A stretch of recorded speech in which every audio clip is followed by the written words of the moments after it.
what incredible benefits can we give to the customer? Where can we take the customer? Not starting with, let's sit down with the engineers and figure out what awesome technology we have, and then how are we going to market that. And I think that's the right path to take. For fuck's sake. Oh, Steve Jobs. Steve Jobs. Well, Steve certainly had a view of the customer experience. He's describing some of it there, answering a question about Java, OpenDoc. Remember OpenDoc? That was a very interesting idea. When I used to work at Apple, as a contractor, never an employee, so I got paid better for a little while anyway. The OpenDoc concept was outlandish. It was a cool idea, I thought. And then HTML came along, and there you go. It kind of makes you wonder what happens when you develop things in the Crystal Palace at the time, the Apple campus on what is it? Apple Circle? I can't remember. The R&D Circle. R&D complex at Apple. They developed a lot of technologies in-house, and then they released them to, at the time, a very small market share. And as one of my relatives used to say when I was young, you'll get nothing and like it. And I always got the sense that that was that there was a component of that in the Apple market. But we're not here to talk about Apple today, but I just thought that was an interesting, coming from Steve Jobs, the customer experience. Steve Jobs' view of the customer experience. You'll get nothing, or you'll get what I give you and like it. How about that? So today, though, on recording this on June 13, 2021, we're going to talk about co-creation and innovation. And this is first of all, this is another very long topic arc. So looking forward to constructive discussion on this topic, especially, sort of meta, right? We should talk about co-creation in groups larger than one. But I will kick off this topic today with some project references and some historical experience, some anecdotes, I guess you could say. So what is co-creation, first of all?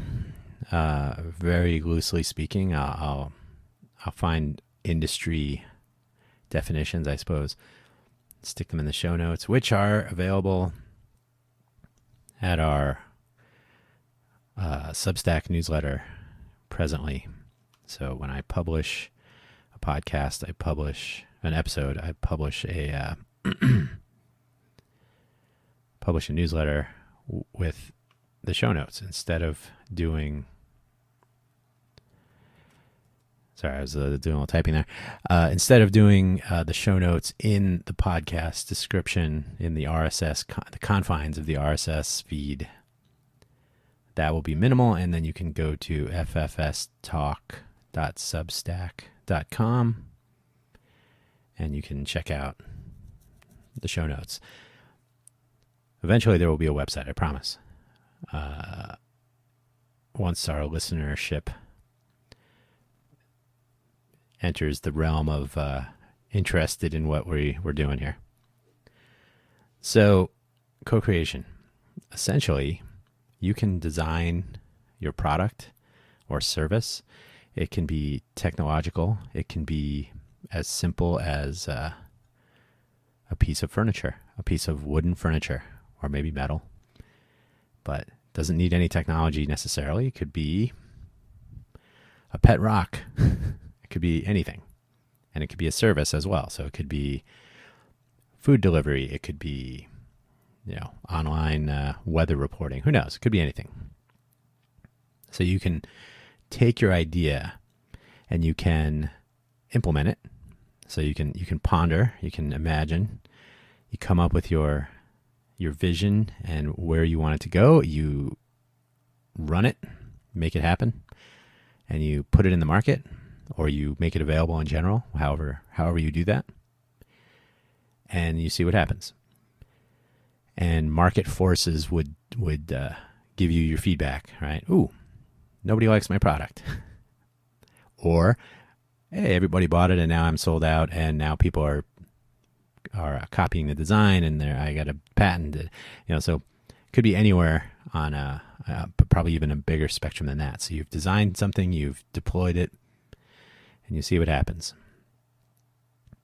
So in some cases, that doesn't work, right? That was that first case where people don't like it. Anecdotally, I have myself worked on projects where that happens, where the product is developed in what you could call a vacuum, cubicles, technology projects. So designed, implemented, a lot of whiteboard meetings, a lot of middle management layers. Things come together and they hit the market and flop. Or even better, we get actual feedback from people like, how come it doesn't fill in the blank? Why isn't it? Where's the documentation? All kinds of usable feedback. What I found, I'll use my Intel example. Sorry, Intel. We were literally making products. This is not about complaining about Intel. This is just a really focused examples. Intel was making Maker Innovator products, the Maker Innovator group, and the products were supposed to fit into the maker space. That's a different thing, but into the maker marketplace, right? So if you are a kid of any age, as I used to say, 7 to 70, if you were an educator, if you were building a project, there's a maker taxonomy. I'll post a link to that as well. It's so whether you were at the beginner end or at the professional, like making products, entrepreneurial, selling things, whichever place you found yourself in that taxonomy, you were enabled by the trend, which was to make products accessible, lower prices, open source tools, lots of documentation, user groups, user communities, online, a lot of online sharing, right? So the smart companies in that space were learning from users. Arduino, obviously, set the tone. What is it now? About 15 years ago. So Make Media, Maker Faire, Arduino, Raspberry Pi came along later. And hardware is tricky because there's real costs, there's manufacturing, there's getting products out into the world. But you do that stuff, when you're in the maker space, when you're in the maker community, these are people that are going to dive in, try your stuff, and send you feedback, or they're going to fix it, which is even better. They apply a hardware patch, a workaround. Maybe a signal has a problem. I know Raspberry Pis have had power supply issues now and then. They'll add a feature, they desolder something, and then change it into something else. So they will morph that project that you have, the product, into their own project, I should say. And if the company, if Raspberry Pi, if Arduino is listening, they will iterate from that input. Or really, these kinds of companies will do what we're talking about today, which is they will enable their customers, their users, to be involved with the product development, design development, and deployment process. So Intel, we were making products that were Arduino compatible, that were aimed squarely at makers, although the higher end, because the products were more expensive, and aimed at productizing. So not an ideal product for a beginner, a $10 Arduino versus a $100 Edison or Galileo. those are not the exact prices, but you know what I mean. So my role at Intel was to design products, to be in on I was a software architect, but so we were in the lab, we were working with the Galileo, the Edison, the Arduino 101, and then for a few minutes, the Joule. And I would then probably the most interesting job I've had, or definitely top 3. I would then venture out into hackathons and maker fairs, but hackathons were on the ground, playing with things, talking to people.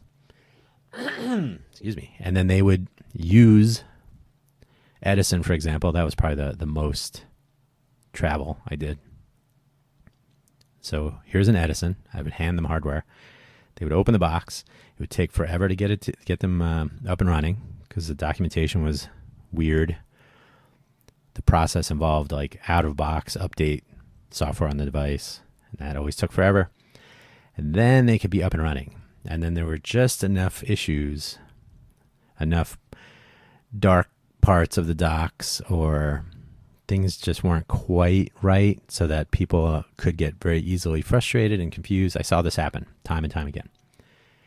So if you treat that as a co-creative component of the development life cycle, the product life cycle, continued development, then what you learn from watching your customers, your users attempt to use your product, you should feed that back into your documentation, into your product development iterations, maybe the next version of the hardware, which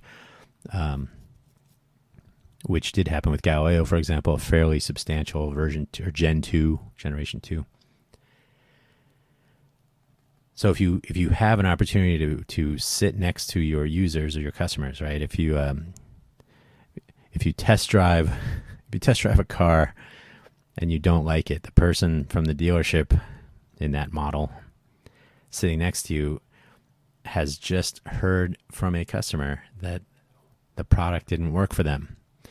If there's a communication path to get that information back to product design, customer support, kinds of things, then ultimately the products will be better, right? Maybe not that car, maybe not that Edison, but a company or a project group or a development team, or even if it's just an open source collection of people developing something. You listen to the people using your product, and then you make your product better, and then they like it better, and it works better for them. And it's hard to find a loser in that scenario. So the example I usually give is whether you're home with a family meal, or you visit someone's home, or you go to a party or some sort of an event, at some point, if there's food or maybe even a drink, maybe you're at a bar and the bartender has crafted a cocktail for you. Perhaps they've asked you a few questions first. These are all, you can see where I'm going with this. When you take a sip, when you take a bite, when you waft the scents coming off of the meal, what's the question? How is it?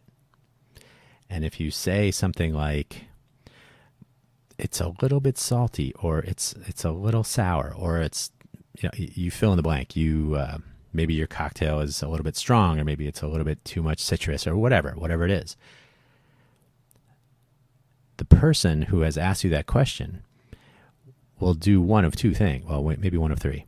They will either ignore you and say, well, too bad.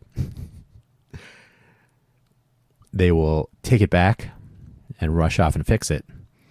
Or if that's not practical, they'll say, well, okay, the next one will be better, or I'm taking what you've learned. So at least those second two are where the product will improve because of your feedback. In the first case, if they don't care, well, they don't care. And unfortunately, in my experiences with Intel, in the Maker Innovator group, not on a personal level, people were not telling me to go jump in a lake. not everybody, but it was not built into the system to listen to, I will say kids, but they were, again, kids of all ages, but it just wasn't in the infrastructure that Intel had around this Maker Innovator Group to develop better products based on this feedback. So the feedback loop was not intact. And what you ended up with was you'll get an Edison. Now we're going to make you an Arduino 101. And in that product, I was actually in on that from the very beginning. And that one was a little bit more interactively designed with the folks at Arduino in Italy. But again, without taking input from users, we had a reality show that we participated in, and we had 24 teams of between 1 and 3 people each, and they were handed Arduino 101 boards before they were released, before they were selling. They had been announced, but they were not available. So here we had people on a competitive trajectory, right? They're out to win I can't remember what the prize was, $1 million, whatever it was. So these are people that are intensely interested in this product and how it's going to fit into their roadmap. Like, I want to win this competition. I'm going to be on TV. I'm going to show off my product idea. Even if I don't win, it's going to be seen by people. Not too many, but if you didn't see it, it was America's Greatest Makers on TBS. So when the contestants in this reality show were able to get their hands on the product, we started seeing in real time what was working, what wasn't. What were we going to do about it? Well, in that case, there was there was an actual sort of tangible prize in having a product that worked, because here these people are going to be on TV talking about the product and it in their designs, and if it never worked, then there was never going to be anybody touting the advantages of using Intel, right? So this was all a marketing exercise from Intel's perspective. So when it came down to it, there was a promise made about the size of a deployable, sort of the Arduino 101 board was an Arduino board. It was meant for prototyping and learning. But if you're going to build a smart device, if you're going to have a wearable, if you're going to, that's mostly what a lot of wearable stuff or devices meant to be small, the Arduino board is not necessarily ideal. So we spun the Arduino 1 board into something about the size of a quarter. And I don't remember the dimensions, but it was less than an inch square. And that was much more usable in their design. So that was a case where the co-creative element was there. We were able to say, look, this is what people are going to need when they are showing their designs off on the TV segments where they're actually showing hardware. You know, at the end, when they're judging the winners, it'd be nice to have something that didn't require Arduino-sized enclosures or wires sticking out, jumpers and whatnot. So that worked out. But that was the motivation was clear, right? They wanted to look good. Not that they wanted it to work well in a design, because, well, frankly, Intel was not used to working with individual customers.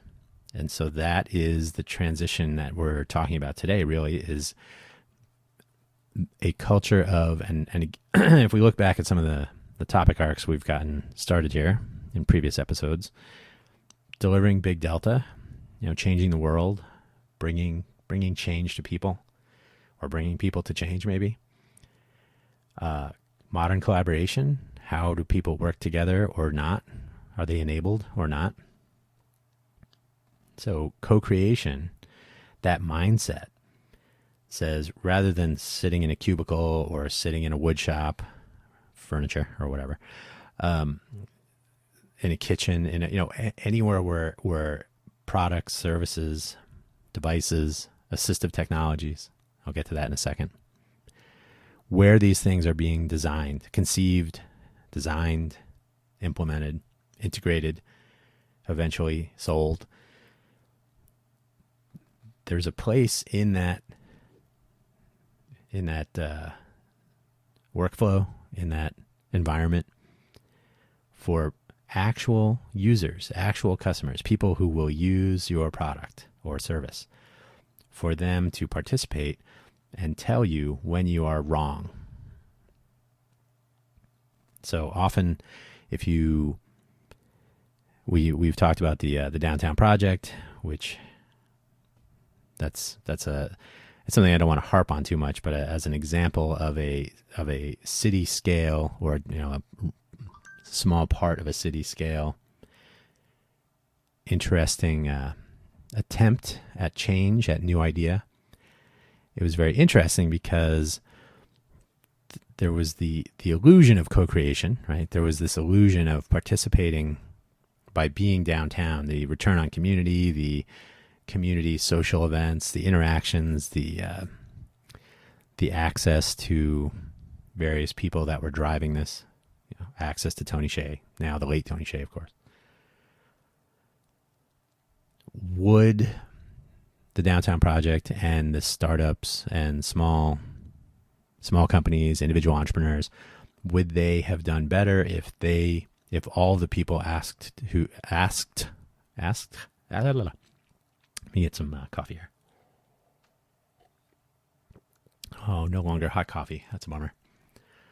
People that were bringing themselves, their fellow co-founders, their employees, rarely bringing them downtown. They were told, this is what you're going to get by coming here. Here's what's available. Here's what we're building. I honestly don't know if they were invited to change that or participate in the change. So that's a topic for another time. But generally speaking, the ability to construct a workflow, an environment, an infrastructure, a culture where the people that you are making, and it's probably people, it might not be. We'll get to that in a second too. So if you are making something for your users, the Google made popular the notion of beta, which they haven't done in a few years. But remember, Gmail was beta forever. Android applications. I don't have an iPhone, but Android applications, you can join a beta for an application. And presumably, the feedback mechanism is ridiculous. The Play Store, you can make one comment or give it 1 star or something. But the notion is, hey, we would like to know what you think or what your experience is with a version of our product not yet released to the masses. So you get to give us feedback in exchange for the trouble of trying out something that may or may not be completely functional. Okay, that sounds good. But what if the product is just ill-conceived? Excuse me. So what if your product is just off the rails? And there's an example of this. The iBot is a wheelchair. So assistive technologies developed for people who need them. But if you never ask people who need your product what they actually need, then you get the iBot. And I don't want to harp on that too much, so I'll stick a link in the show notes. But it will be a familiar product with an unusual sort of set of additional details if you're not familiar.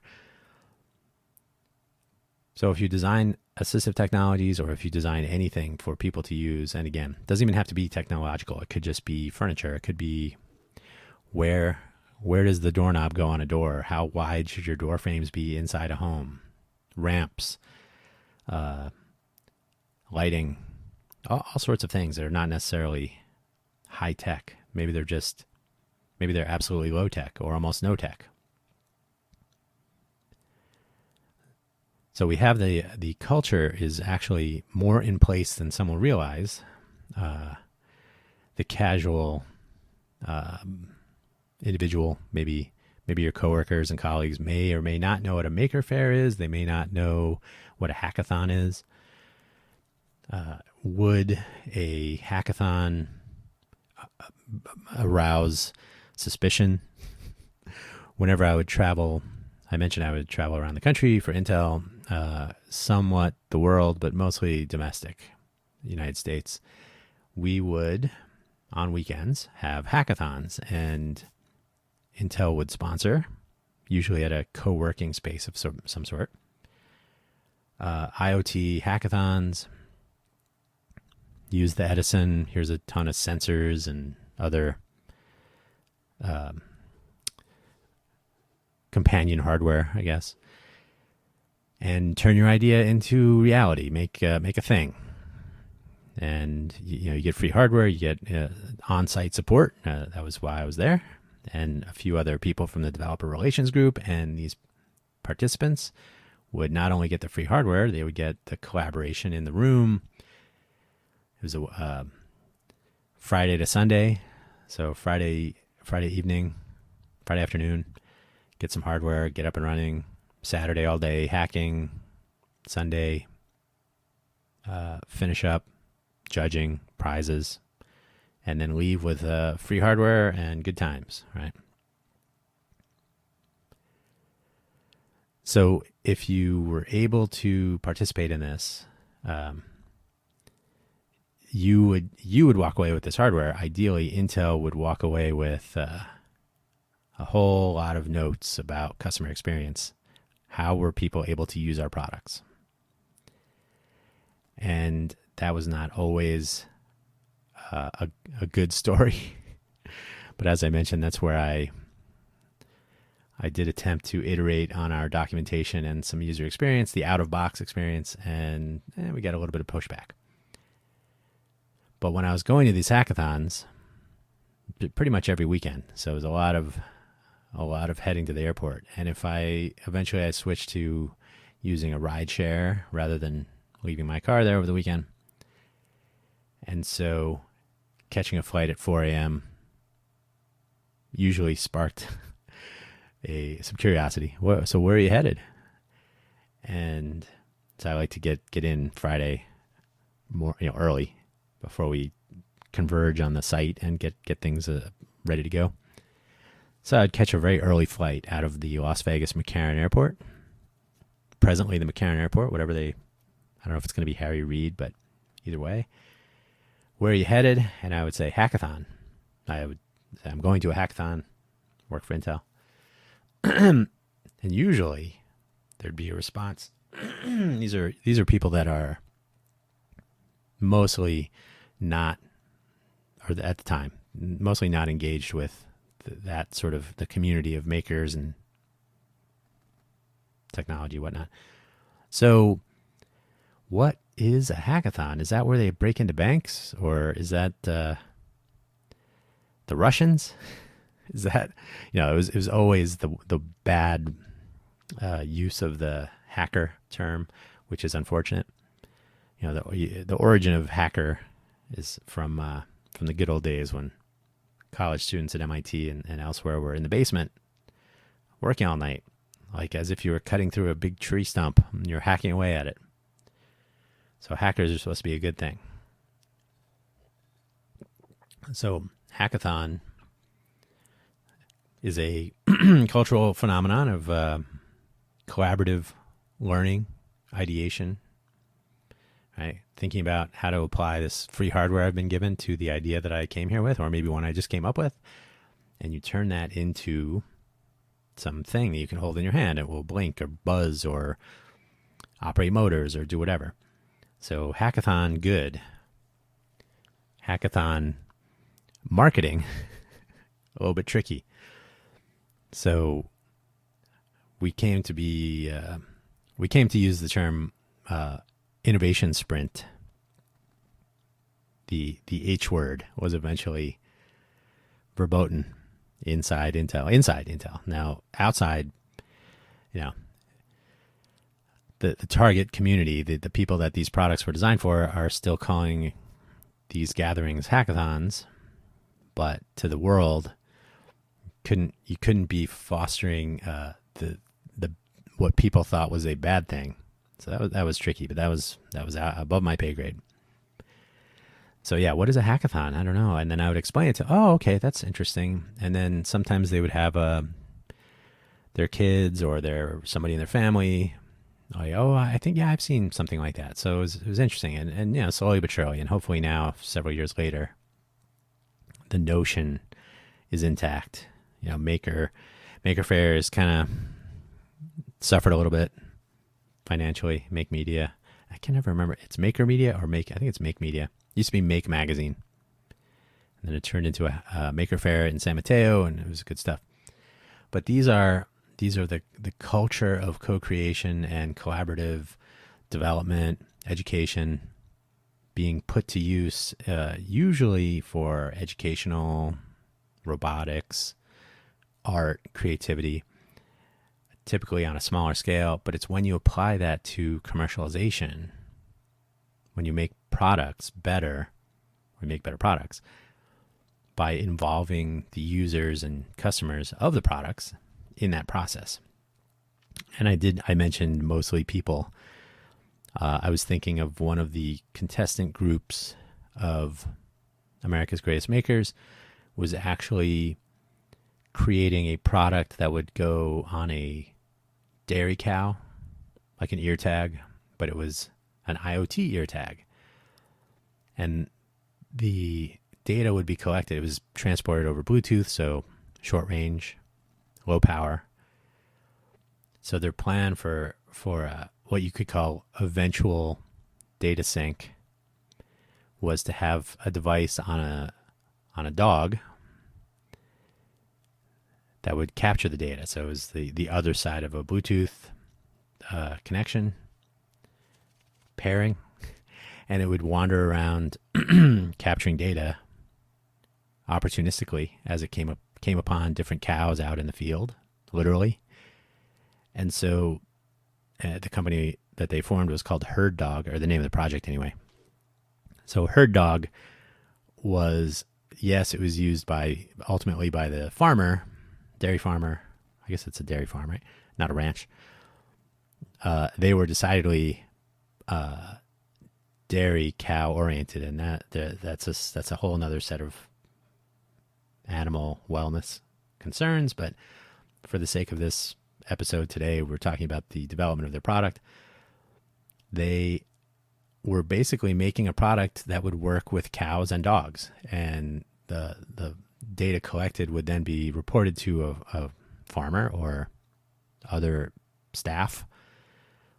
But, you know, electrically, sensors, how did it capture data? Was the device that the dog was going to wear large or small?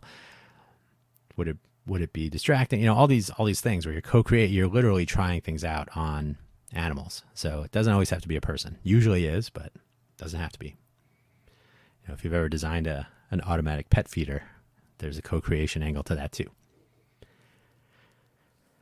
So co-creation, we don't have to go much longer on this, don't worry. Co-creation, though, is something where, you know, it starts with people commenting on YouTube videos and podcast episodes, and the producer or the content creator taking feedback and changing their content creation or their focus or their production value, production workflow, whatever it is. So you're responding to changes and then iterating in the next episode. So there is a co-creative element to something as simple as a podcast or a YouTube channel. When you get to software design, when you get to product design, tangible products, tech or not, when you get to food preparation, anything, how do you make a pizza without gluten? Right? You can certainly make a pizza without gluten and hope for the best, or you can invite people who are gluten-free for whatever reason, and people who are not gluten-free to try out your recipes before you commit it to the market, right? Before you start selling mass-produced gluten-free pizza. Personally, I think if you are going to make a gluten-free pizza, if you say it's gluten-free pizza, the expectation should be set that this is not going to be pizza, it's going to be gluten-free pizza. So it's almost a separate thing. So it's always troubling when people try to accomplish a duplicate product, but it's way off. It might be good. It might be a great gluten-free pizza, but if you compare it directly to a pizza, it's just going to be different. And so similarly, when you design a product, when you get feedback from people, they may say, well, this is not like the iPhone that I was using last year. And some customers may find that off-putting. Doesn't have to be an iPhone, it could be anything. But the question is, what will make a better product for more people? Maybe a product that adapts, maybe a product that, especially if there's a software feature set that can be deployed. So rather than handing someone this is our view of what your iPhone should do. And something similar with Android, although Android's a little bit more open, a little bit. But if you enable your customer, enable your customers, your users to take advantage of the feature set, to adapt the product to what they need. And if you can accomplish that by, during product design, enabling those people to participate, to co-create. So the culture is there, the infrastructure is there, everybody is connected there all the time. There's a feedback loop that can be easily constructed. The culture on the user side is there. Certainly people will review your product and will tweet about it. I know I've done that when something irks me.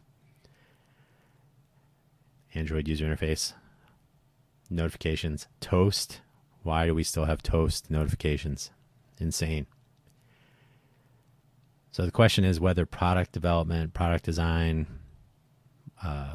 product marketing, manufacturing, project management, all these tools that go with all the people that fill those roles and the way those things take place, can they accept input from... I don't know that one. Oh, stop. That's another good example. Why is no one at Amazon tackling their smart speakers responding when they shouldn't? Anyway, so that's co-creation. Step one. I would love to have ongoing discussions about this, not only because it's meta, co-creative discussions about co-creation, totally, but because as well it is it's a nice arc. Plenty of stuff to talk about here. It is a part of something I myself am going to be working on, which we'll get into another time. There will probably be a whole nother podcast show focus on that. But it's a way it's a way to make life a little bit better for people. And if you are going to be changing the world, your new app on an iPhone may seem like it's changing the world because you make a lot of money from it. But sorry if I'm pontificating here a little bit. But your world-changing app on an iPhone, maybe it farts, maybe it's a game that plays ads all the time. But what does that really accomplish versus making life in a home a little bit safer, a little bit more comfortable, making the air a little bit cleaner, things like this. There are things that we can do, and if we listen to people, and I'm speaking as a product developer now, if I can listen to someone tell me what they need, instead of me saying, well, here's what you're going to get, I'm going to let you use this product and it will let you turn your lights on with your voice. Well, how about I enable you to do what you need it to do by you telling me what that is, and let's make this thing do what you need. So you are enabled when you use my product to accomplish what you need to do. And in an assistive technology realm, that's really important. In a smart speaker market, maybe it's not need. Maybe I didn't need that smart speaker, but I wanted it at some point. I don't know if that's still true, but certainly co-creation with people who need certain things, almost certainly a win-win. So we can take advantage of where we are in the world today with communication tools, workflow, just-in-time manufacturing, agriculture, technology. Just the list goes on and on. So we have so many. I like to say it's as if someone has spread a whole box of Lego building blocks onto a table, and we have but to assemble them. And if we enable co-creation, if we enable customers, users to participate in that, I think we end up with better stuff for everybody.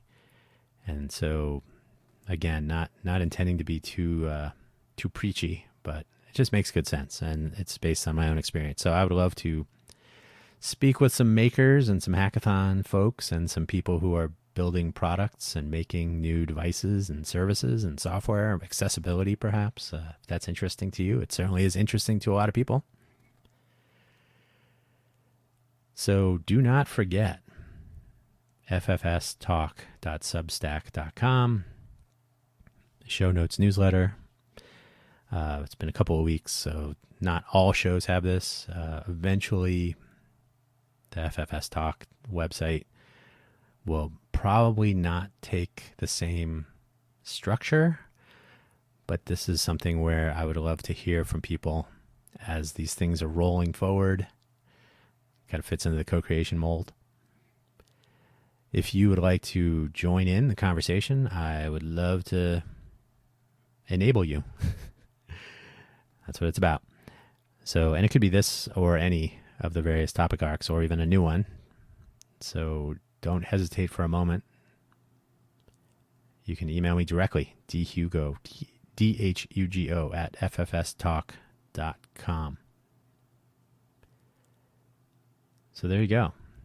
Thanks for listening. Thank you for sharing this podcast with others who might also be interested. The podcast channel is presently hosted on Anchor, and it will likely continue to be. The future of RSS and MP3 podcast distribution is another topic for another time, but Anchor continues to be a reasonable primary and maybe eventually secondary channel to other channels. So find us there. Show notes will link to the show. So if you subscribe to the show notes, you will always have a link directly to the episode and the feed, the source of the feed. So you can subscribe from there. Subscribe to the newsletter. There's a weekend edition. You can subscribe to that as well. You can find out more when you check out the show notes newsletter for today's co-creation and innovation. Or is it innovation and co-creation? I mean, I got to think about that. Thank you for listening. And I look forward to next week, another topic for another day.